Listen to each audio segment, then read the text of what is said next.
Okay, we're ready to start.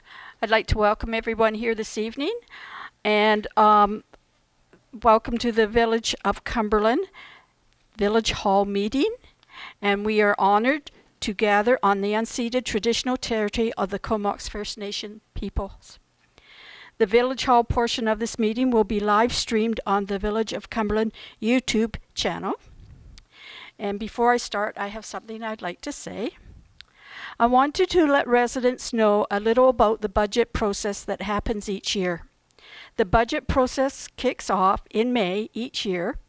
Over the late spring and summer, department managers review the status of current projects, review their operating budgets, and build their work plans and budgets for projects for the following year. Through September, department managers then meet with the Chief Administrative Officer and Chief Financial Officer to prioritize projects and ensure alignment with current services levels and Council's strategic priorities. In October, department managers then present their final package to Council members at a public committee of the whole meeting and answer questions from Council members. A second committee of the whole meeting is held for Cumberland to finalize the proposed budget, which is what we are now presenting to you for questions and feedback. Final changes may be made by Council before the 5-year finance plan is considered by Council in bylaw form. And I'd just like to say that if anybody would like to email, they can, for question period, they can start that process now, and their questions will be answered after the presentation. So first off, I'd like to approval of the agenda from members of council. All in favor? Carried. Recommend that council receive the presentation from Michelle Mason, Chief Financial Officer, on the proposed 2022 to 2026 financial plan. Seconder? Move it. Seconded. All in favor? Carried. Thank you very much. And Michelle?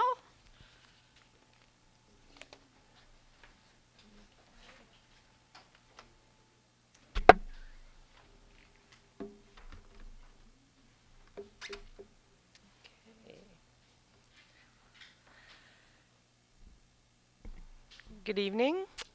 So I'll be presenting some information on the proposed 2022 to 2026 financial plan for the Village of Cumberland tonight.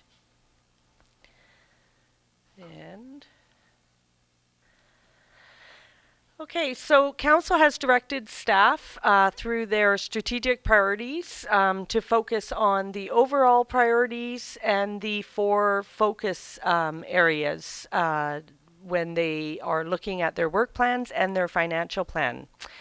And the complete package for the strategic priorities is in your agenda tonight as well, the full report. Okay, so we're still seeing impacts from COVID-19, and we're also in the recovery stage as well. And so we've received some funding from the province to help us with the recovery, and the village reserve policy also provides stability in these uncertain times. We've developed a budget that is flexible, so as these things come up, we can address them as best as possible. And we're still sort of, while we've been doing this for a while, the effects of COVID is still, not 100% known. So we need to continue to monitor and also adjust as we go forward for this. So the municipality has many services that are funded from taxes and user fees. Here's an outline of all the different services for the Village of Cumberland. And so the budget is built for current service levels and to address Council's strategic priorities. Okay.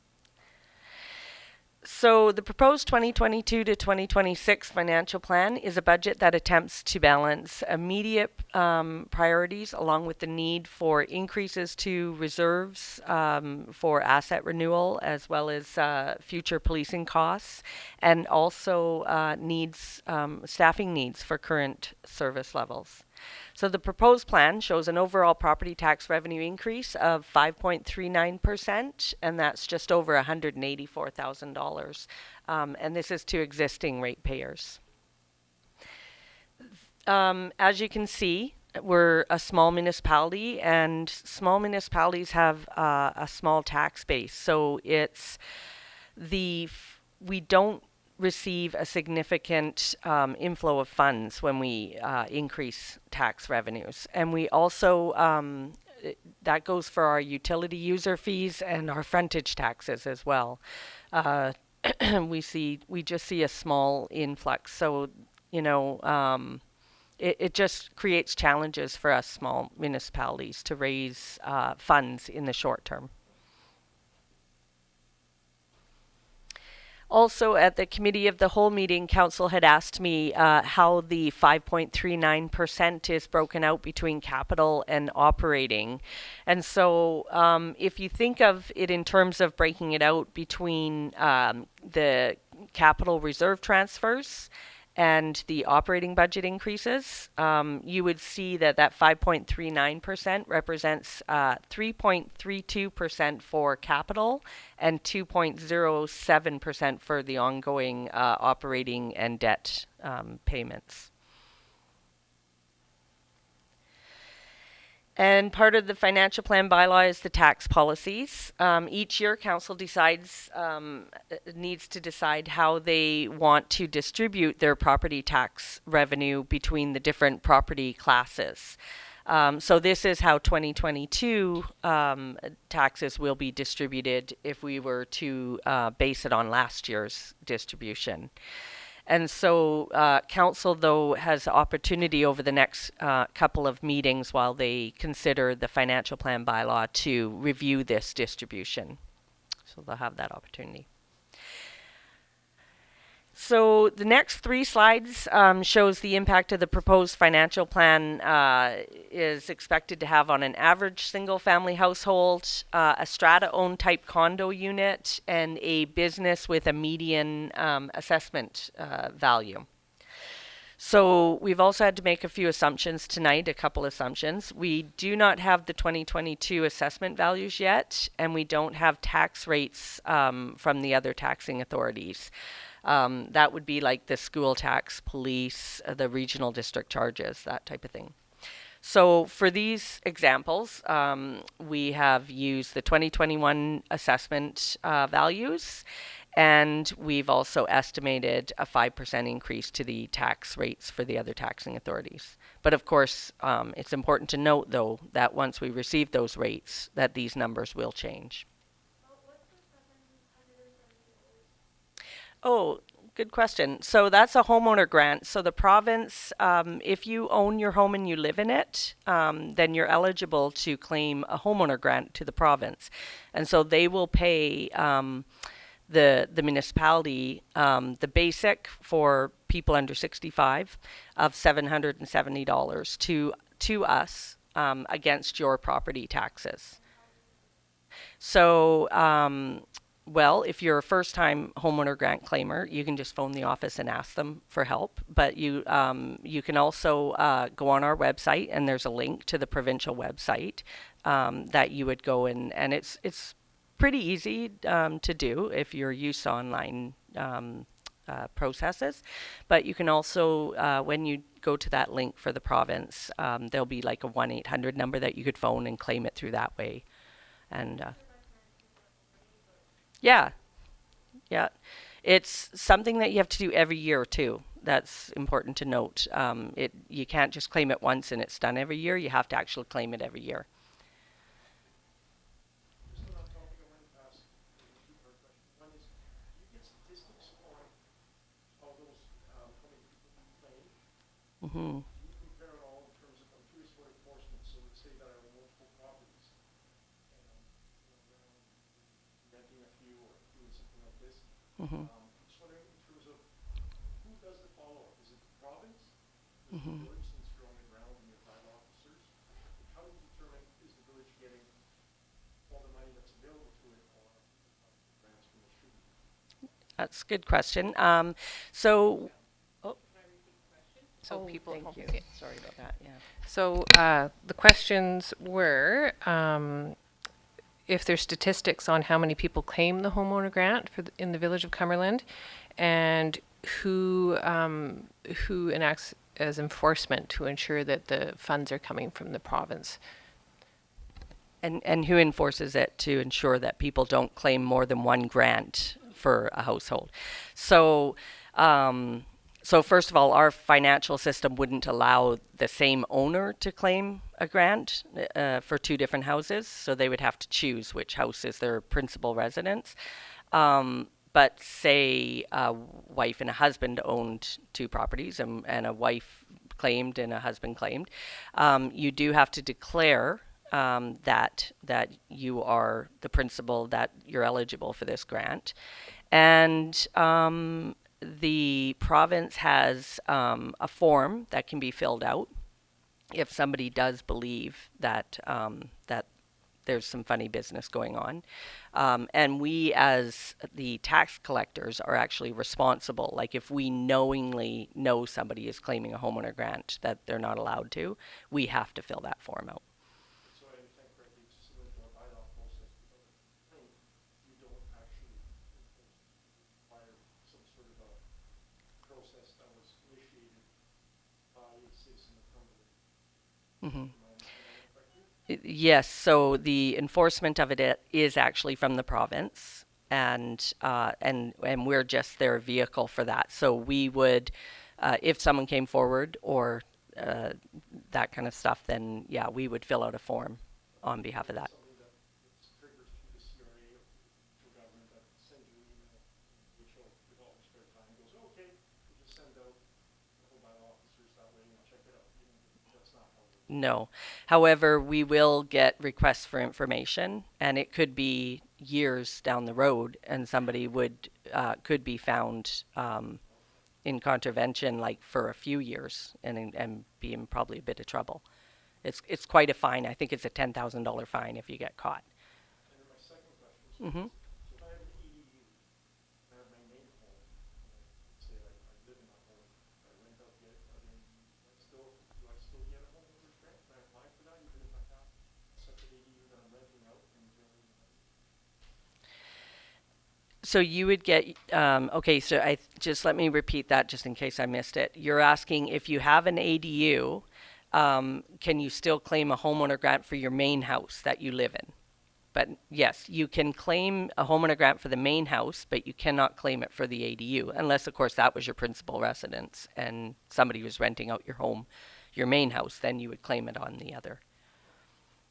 Yeah, you can only claim one homeowner grant, and you have to be living in the house and at the time of December. Yeah. Okay, so yeah, okay, so we'll start with the average single-family household.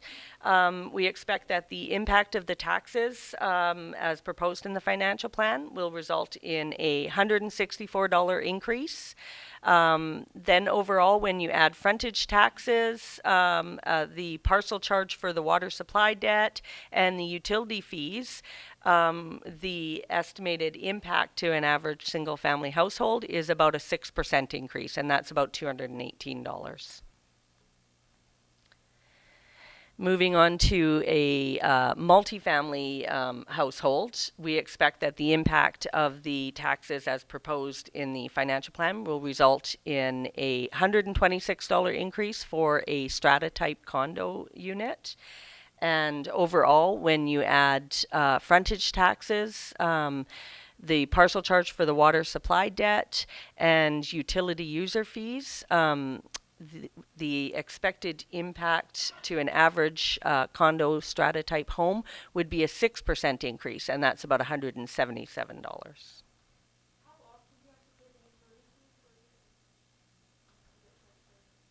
Yep.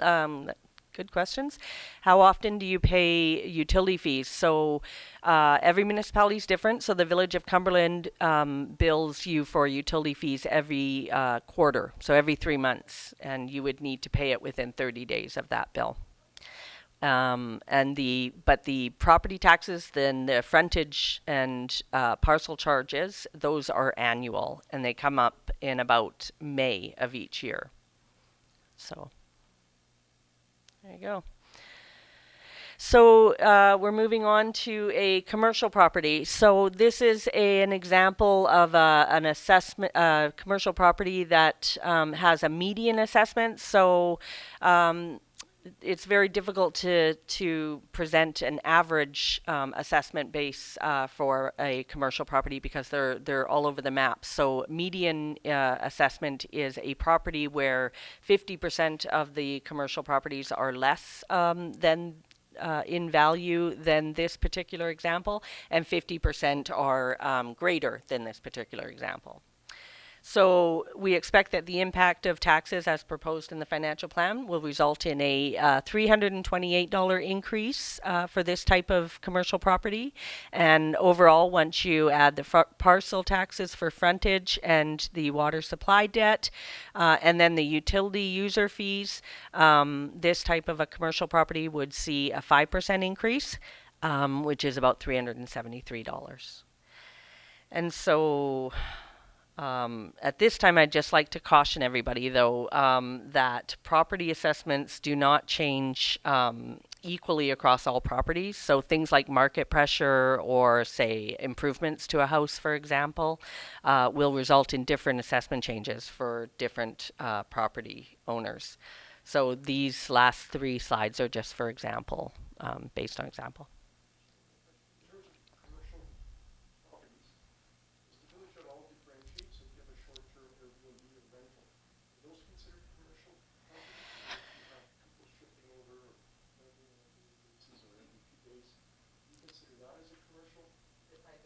Yeah, that's a good question. I believe that they are charged a business license for that type of a unit, but it is a class. I believe it's a class 1 property.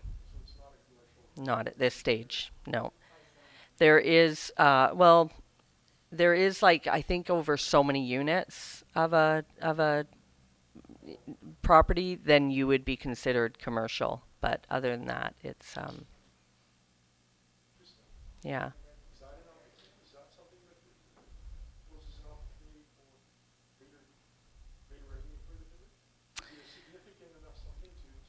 Mm-hmm.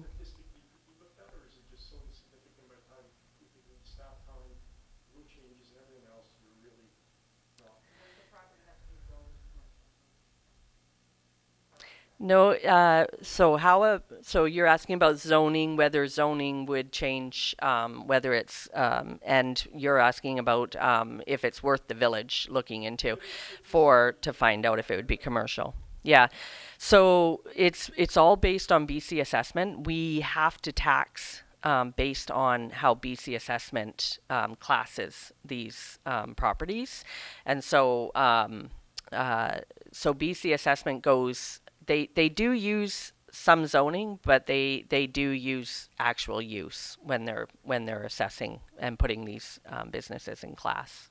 Which classes?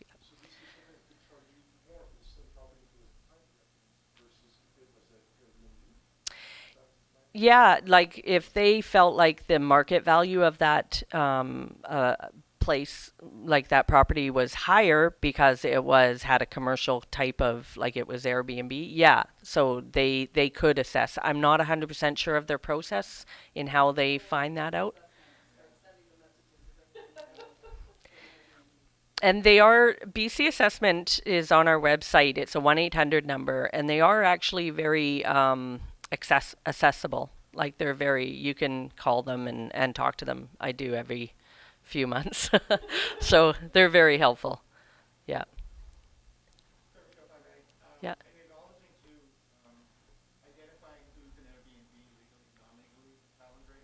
Mm-hmm.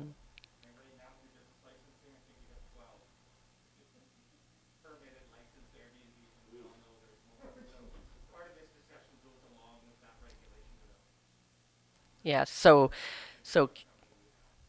I'll just repeat that Kaylin was saying that the regulations around Airbnbs is quite a challenge, and at the current time we only have 12 business licenses for Airbnb, but of course we know that might not be the case. That's, I didn't really know that, but Caleb's saying there's 12, and statistically speaking, it is significant enough endeavor that might be worth statistically. I thought it was way higher Hmm. than that. I had no idea. Yeah. I agree. Right now, it may not be because we have 60 properties, but if we Hmm. put an effective regulation around it and Hmm. start to do the math, the economics around what that economy is creating, and how much of that we are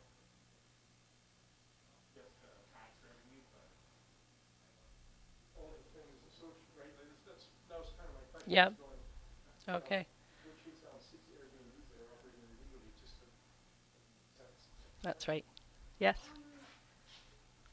Like I feel like Airbnb might be kind of hard to keep up, especially with all the cleaning. Do we have anything that encourages homeowners to rent or do upgrades to their rental units so that they can have rentals?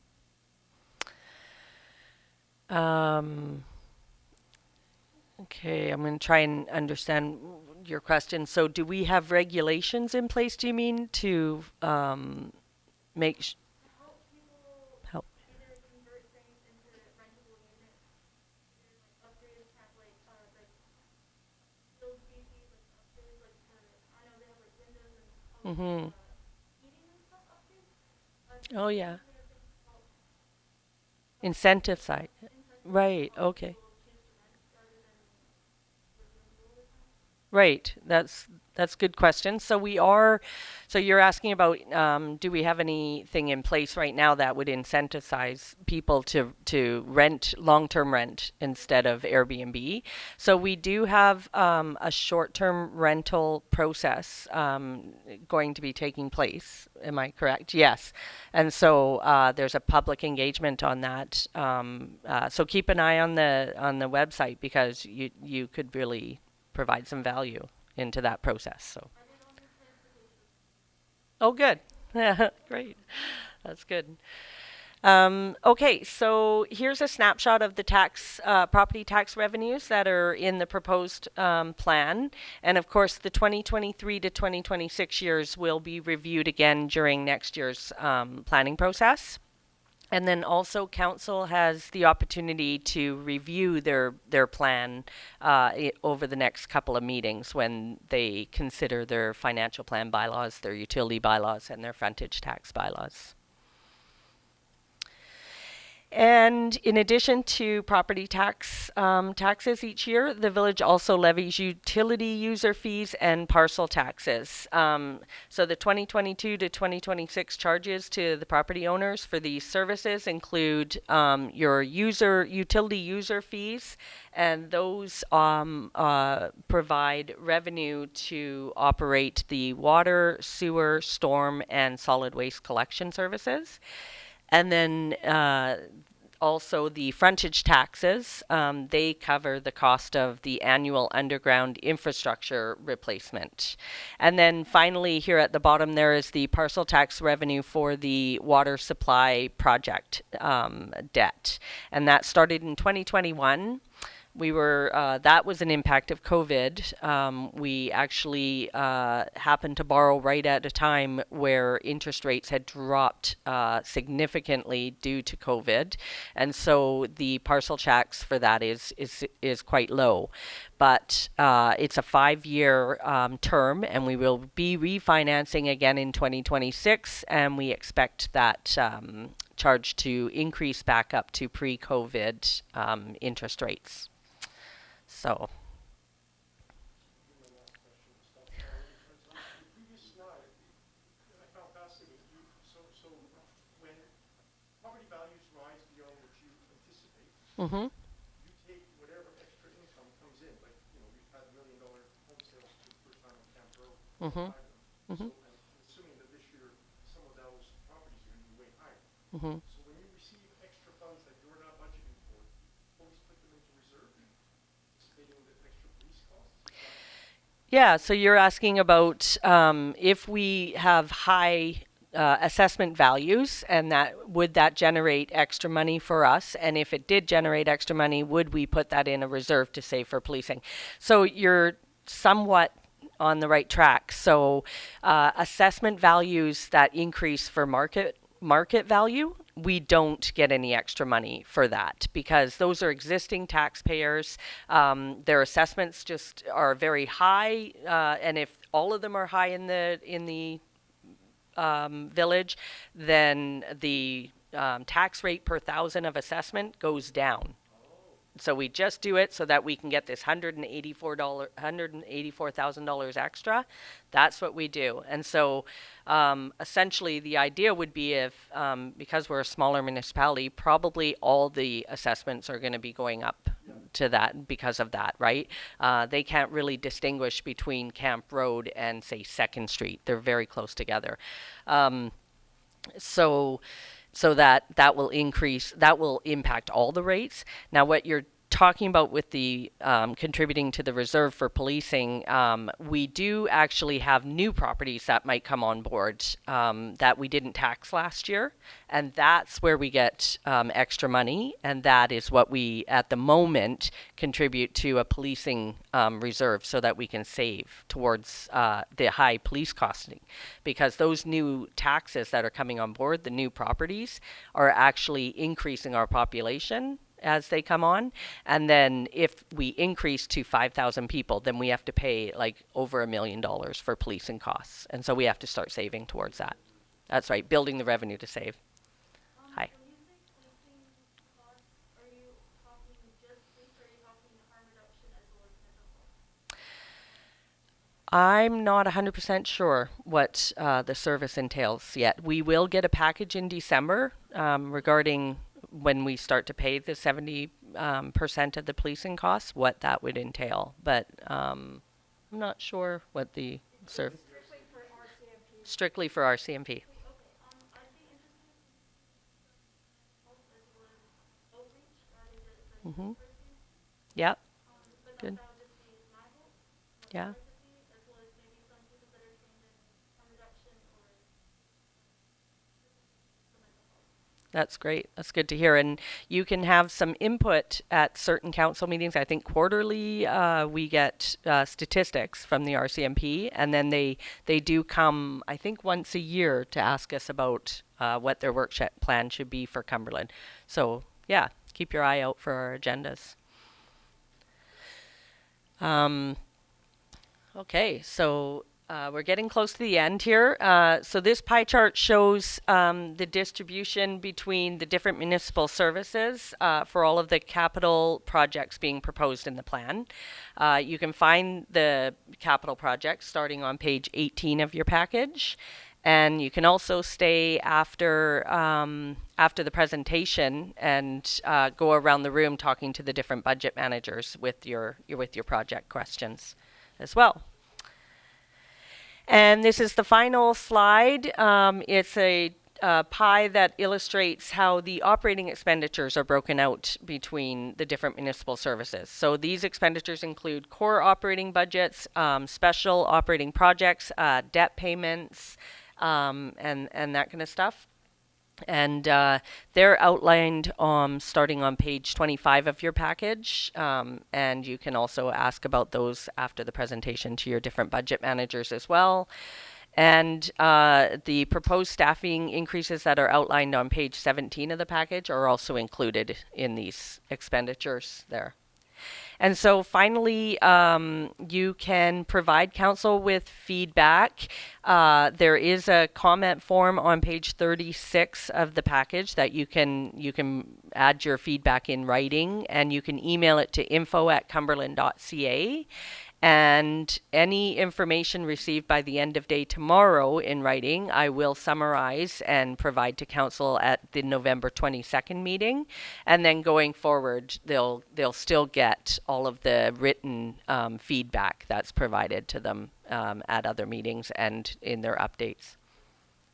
Your 1% that goes towards culture, do you know what we've got planned for 2020? Are we doing maybe?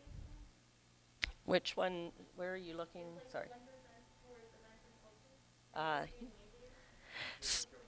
Yeah, so that is included, the May Day parade and event.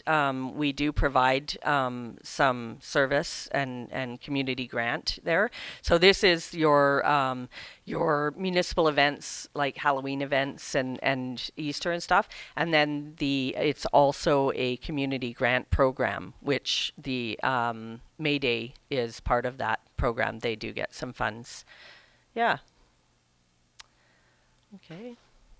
Okay. Well, if that's it, then we're done, and I'm going to pass it back to the mayor and to say some extra words here. Thank you.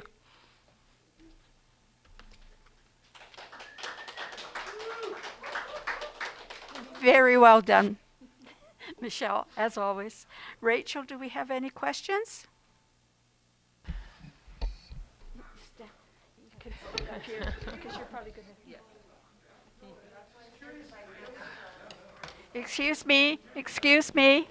Shh, sorry, we've got question period. Okay. Oh, we did have them some, just if you give me a moment and I'll bring them up. Okay, these were some questions that were received earlier today. The first is what the cost of the development approval modernization project, and what does that include for that amount? What is the project? And I could ask if you are going to, staff, if you're going to speak, if you come to the podium so the people at home can hear you.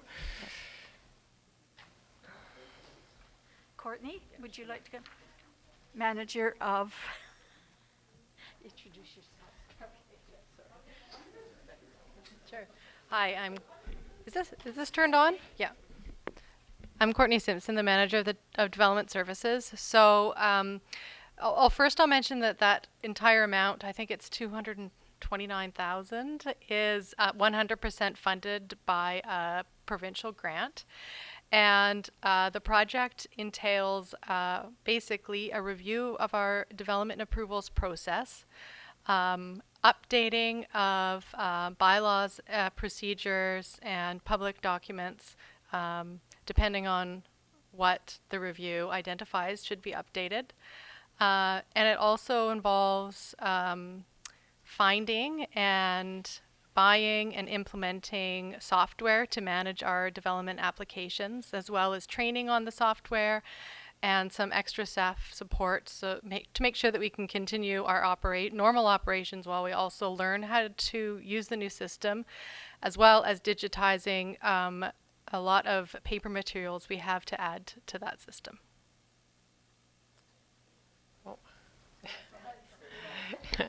There's another question regarding a budget item for $20,000 for a planning consultant. Right. And sorry, what was the question? What is the purpose of that planning consultant? Right. And those funds. So I would say we've identified a need for some additional capacity in the short term of next year. If there's anything else to add? Yep. Can I ask a follow-up to that? So is this like some of my friends who are developers or other clients have spoken about how painful it is sometimes to get projects up and running. And I've always understood this as just simply a capacity issue for a small village, where you're inundated with a tremendous amount of applications and permits and variances. Is this sort of the response to some of these issues that the developers have spoken, or that developers have identified, saying that sometimes this process is so painful, and we're simply investing in or got a grant software to help some of the developers get some of these projects up and off the ground in timely ways? Can I try and right. repeat the question, just so people at home can hear? So the question was regarding the length of time to process land use development applications, and whether the funds for the consultant and the modernization project is in part to address this. Yeah, so the short answer is yes, all of those things. And I think over the past 3 or 4 years, they've really seen a lot of growth in activity in the planning department. So we are, going through the process of adapting to that higher demand.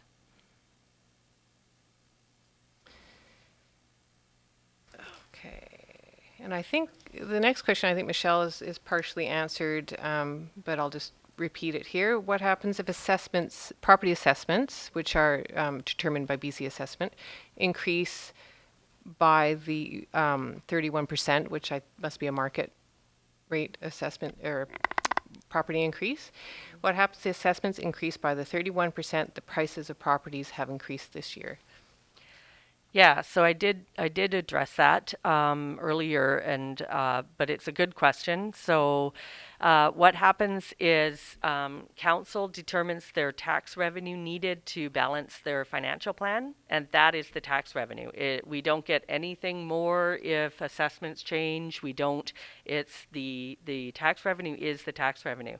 So what happens if all the properties increase by, say, what this person is saying, 31% of their estimate, is that then the tax rate per 1,000 of assessment would decrease in order for all of those properties to still give us that revenue that we need. We wouldn't see any more revenue just because assessment values have gone up. Okay. There's a question about amenity funds, and I think that's developer amenity funds. Is that correct, Michelle? Why isn't more money from amenity funds spent on the cemeteries? So it also could be the host amenity funds that we receive for having a solid waste landfill in our jurisdiction. So that was probably referencing that council put $50,000 of that money away for the cemetery master plan projects, and so I would say those projects are probably completed now. And That's correct. And so and so we would identify through the financial planning process any further cemetery projects as they come up, and as capacity, like not just funding capacity, but human capacity can allow as well. And is restart money used to assist existing businesses? Or why isn't restart money used to assist existing businesses?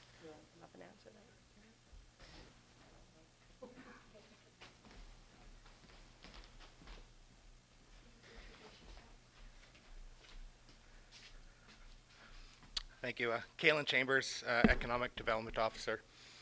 I would start by pointing out the purpose of the restart funding on behalf of the provincial government is mainly for the organization of the municipality to maintain our own business operations. That extends into other types of community services and other things that we think are vital to the operation of our organization and looking after our village. We have used restart funds in the past to support the local businesses. In 2021, the CBA received $10,000 in restart funding through a grant and aid program. And this year we will be starting another community restart grant and aid program where organizations like the CBA and others can apply to get restart funding support.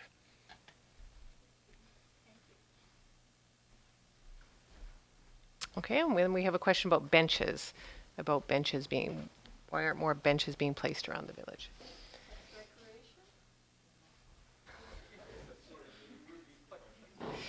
Why aren't benches being placed around the village?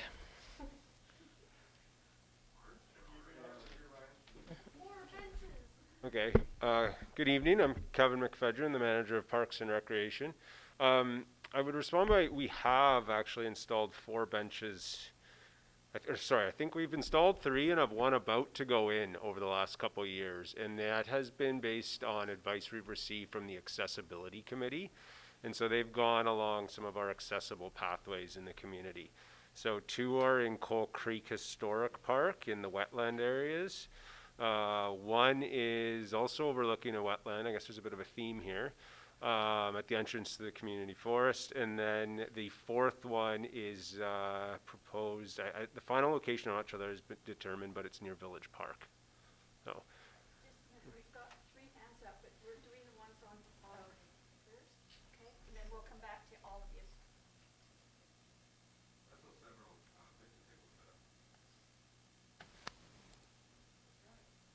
They're like a type of bench. It's like they're like 2 benches almost. Yeah. And a table. Yeah. Yeah. The It's, question is pertinent to or related to this question. We'll circle back to it, or would you like to finish questions regarding to benches at this time? Anything to do with benches, Kevin's here. And Clayton, I mean, Kaylin could probably answer too because of the VA. So I think one of the continuous questions that I'm Catherine West, representing the Cumberland Business Association. Sorry for being late. I have children that have a bedtime at 7. So one of the questions that we repeatedly get is the walkability score for Cumberland is really low in practical application for a good portion of the community because we have walking routes that are wonderful but no rest stops along the way. So people walking in that have any sort of need to rest, whether that be seniors, people with ability issues, or children, there are no rest stops along the way outside of the occasional bus stop bench. So we keep getting that request in making how to make the walking accessibility higher for accessing the downtown core from the outlying areas of the community. So yes, wonderful benches being placed 3 or 4, but they are being placed in park areas rather than on our walking routes. For example, if you live anywhere near the entrance of Cumberland and Cumberland Road, there is only the 1 bench in the 1 bus shelter near the Gas and Go until you get to the library. So there's 1 stop. If you live at the top of Kendall and area, same thing, 1 bench, except for some tree stumps that are carved into one on a couple of private property people that have put in benches. So I think that's the request is, did you do a transportation survey or study recently that maybe is taking benches into consideration and walkability? Or some sort of roads or walkways or something like that?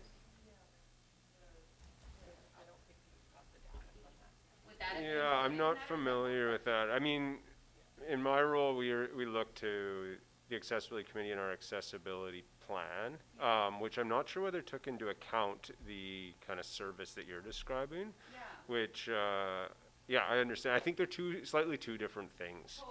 Totally. And so, yeah, I think that's something that the accessibility committee could look at as, I'm not sure, Rachel, you're the staff member on that. Yeah, we did have a facility and infrastructure review a few years ago, and I do recall that benches in the core were mentioned as resting places, but I don't think it considered walking in from outside into the village core. Yeah, I I'm don't not sure recall was that within recommendation. scope of that Yeah. study at that time. So. Yeah. Good point. Thank you very much. Yeah. No, that's it from online. So, And we have or 3 email. hands up here. Kevin's taller than I am. Yes, young lady, you had your hand up? Oh, okay. Megan, you had your hand up? I was hoping, hi, how exciting to be in a public meeting. Yeah. And all those who have started to speak. But I was curious if there was someone here that would speak to, I was a little bit surprised to see climate change not more overtly woven in to the strategic priorities guiding the budget. I appreciate it's there under community planning. So I guess I have 2 questions. Who is the lead on the community climate change assessment? And is there any more information about that project or what that might look like? And then the second part is maybe to you or wherever you want to defer with council is to what extent, and I think today is really timely in this regard, when you layer the experience of Heat Dome and both a healthy living infrastructure and well, it covers all of your strategic objectives, and layer today's situations like what is happening in the city of Merritt and the South Island. We see very clearly how climate change impacts hit all of these strategic target areas. So one is, to what extent did climate change adaptation, mitigation, and resilience feed into your budget planning process? And secondly, is there anyone here who's keen to speak to your climate adaptation and mitigation assessment plan and why and what's driving that? And that sounds like a CAO. Yes, it certainly does to me. And he's been the driver with this, so I'll let Clayton speak first. I'll just repeat the second question. To what extent did climate change feed into the budget? And someone to expand on the adaptation and mitigation plan. Yeah, good. That's a very good question. I think during the discussions with council about our strategic priorities, or the council strategic priorities, one of the things that was determined was that the climate adaptation and mitigation was across the board in all areas, just like you've mentioned there. And so one of the things that was talked about is how we can incorporate that into all aspects of decision making, financial plan being one, as well as areas such as asset management, which includes natural assets. So what council has given us direction to do, staff direction to do, is integrate this into all of our operational aspects. And so right now, we are still in the early phase of determining how that looks and what that looks like. And so it is, be honest, it's something that we're working on as staff. We're looking at many different models that are out there. Where we are right now is we've done an initial draft of our asset management policy. And I use the term asset management, but it does incorporate natural assets. And the examples of what's gone on today, up and down the island and the interior as well, are things that are being considered. So one of the things we're doing with our asset management policy, which will be coming to council hopefully at the December meeting, the draft plan will talk about how we work through our natural assets, our built assets, and how we can adapt in the future there. So this is a high-level policy that will help drive future decisions. So both financial decisions, operational decisions, and so forth. Not a lot of municipalities are at that point yet. This is a bit of the early phase, but you can see most municipalities are starting to have this conversation, and it's something that we're learning as we go. I have a conference on Thursday specifically about natural assets mitigation, adaptation, and so there is a lot of conversations about that, what that looks like. But the recommendation right now is to create a policy and have council adopt a policy that allows us to drive that direction and how it's incorporated into future financial plans. So underway, we haven't got that far yet. Right now, staff are working through. We're also educating ourselves as well. That's one thing it's such a new area in the sense of how we're going to be able to develop within our municipality, is we're educating ourselves. And so, that's one of the reasons why we're, taking some training and education to understand what that looks like. So nothing specific right now, but I can, confirm that it has been part of the strategic priorities and has been something that we're now incorporating into all the decisions that are being made there. I think in the future, it'll likely be something when we look at, those strategic priorities, it's going to be one of the top of the lists there for all those decisions, but we got to get that policy in place first. So. Can I just follow up? Is that all right? So the focus is on that, is in that asset work, right? Which is often the gateway for climate policy in a municipality, so that makes sense. I'm just wondering if part of that discussion, though, if the discussion has started about how that trickles down to things related to development and planning. And I'm specific to new roadworks going in, surface permeability of infrastructure, things that are happening right now from a development perspective. Am I correct in saying that where the municipality is at right now is definitely at that asset planning stage and not necessarily at the stage where it's influencing the way that EDPAs or DPs are being looked at and proposals for bylaw changes? That's way down the road kind of thing, or is it coming into the narrative already? Another big question. Yeah, no, these are good. These are good questions. I think there's certain parts of it that are well underway in the sense of the development side of things, but I'll give you an example of this is, so right now when we're from a staff's perspective and how our organization is aligning is we're creating what we're calling like an asset management committee. And again, I use the term asset management, but that's all aspects, natural and built. And that committee does include, our planners, representatives, operations, utilities, there's economic, there's parks and rec, there's the whole, we have representatives at the table, financial as well. So we are talking about that, when we have those conversations, what that looks like.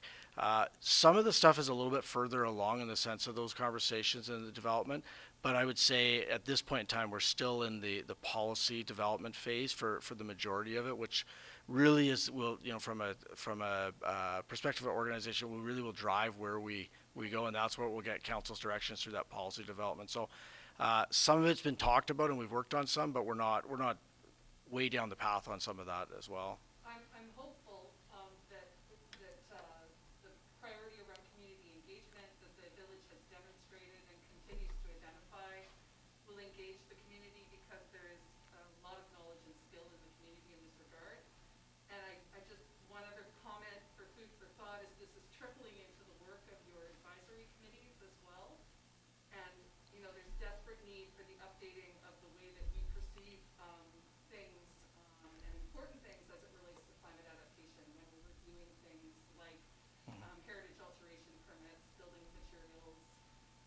feel like we're 30 years in the past, and I know we're all trying to get there together. And so it's just a reminder that the lack of climate mitigation is layering through all the work, and we're ready, and we're here, and we're your allies to help you do that work, and we're noticing that it needs to happen. And and I really appreciate that, and that is definitely something we as an organization have talked about is tapping into those resources, not only locally here, but as an example, some of the conversation we've had is also on a regional perspective, with the regional district and other of the neighboring communities, because it's really important to make sure. How are we being consistent? We're not creating an environment that is like, we are more than just a community. There is a region here that we want to work. So we are already having a lot of those conversations regionally and how we can utilize and support each other and grow that. But yeah, that's a good point for sure.